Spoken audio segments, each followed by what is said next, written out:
meyakinkan bahwa ini telah terjadi tindak pidana. Kedua, tindak pidana ini dilakukan di rumah sakit yang secara otoritas itu di bawah kendali pemerintah Kamboja. Terjadi ya di situ sakit Pre-Ket Mealea. 17 korbannya nanti akan disampaikan oleh Polda Metro Jaya.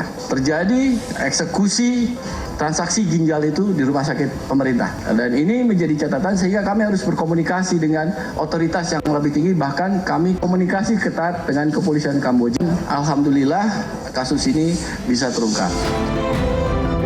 Tindak pidana perdagangan orang atau TPPO jaringan luar negeri kembali terungkap.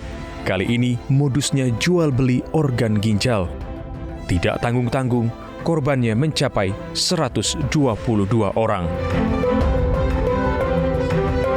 Kepolisian telah menetapkan 12 tersangka. 9 diantaranya bertugas merekrut, menampung, dan mengurus perjalanan korban ke Kamboja untuk transplantasi ginjal. Sementara 1 orang tersangka lainnya merupakan sindikat Kamboja.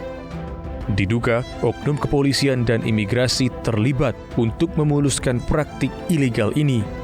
Oknum polisi berinisial Aibda M disebut mendapatkan upeti hingga 3,5 juta rupiah per kepala dan suap 612 juta rupiah untuk menghalangi penyelidikan.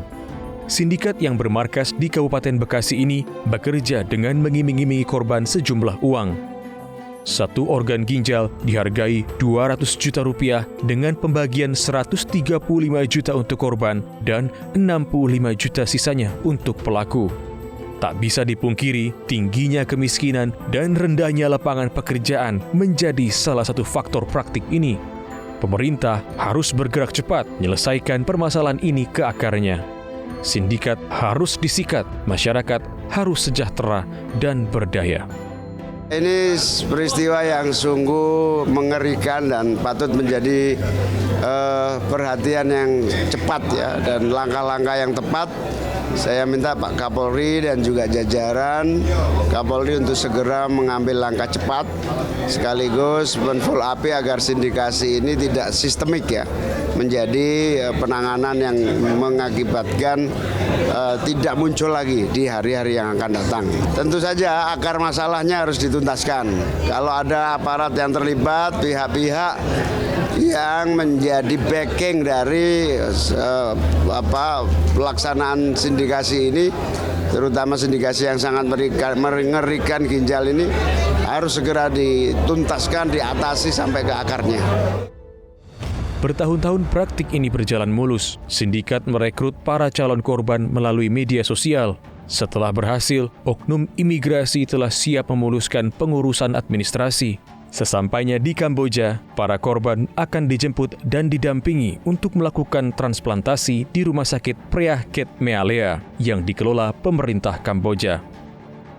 Sementara itu, Aibda M bertugas mengamankan sindikat.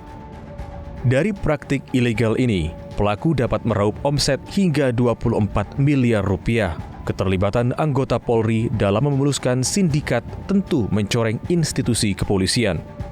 Dengan begitu, Polri harus bergegas melanjutkan penyidikan dan menumpas sindikat, baik di eksternal maupun di internal Polri. Untuk jajaran kepolisian yang sedang melakukan suatu proses penyelidikan dan penyidikan, ya dipersamakan semua. Mau dia anggota Polri, dia mau sipil dan sebagainya. Ini karena sudah menyangkut suatu kasus yang sangat terus terang saja menyedihkan gitu ya.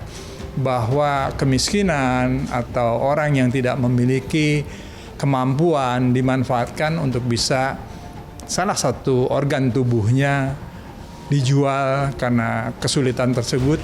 Saya tidak bisa terus terang hanya memberi komen gitu ya, tapi dalam arti bahwa saya sangat sedih sekali dengan berita tersebut, dan ditambah lagi kalau memang ada anggota Polri yang masuk dalam sindikat tersebut, Bapak Kapolri dengan presisinya tidak usah ragu-ragu untuk melakukan tindakan terhadap anggota Polri siapapun juga yang melakukan kesalahan.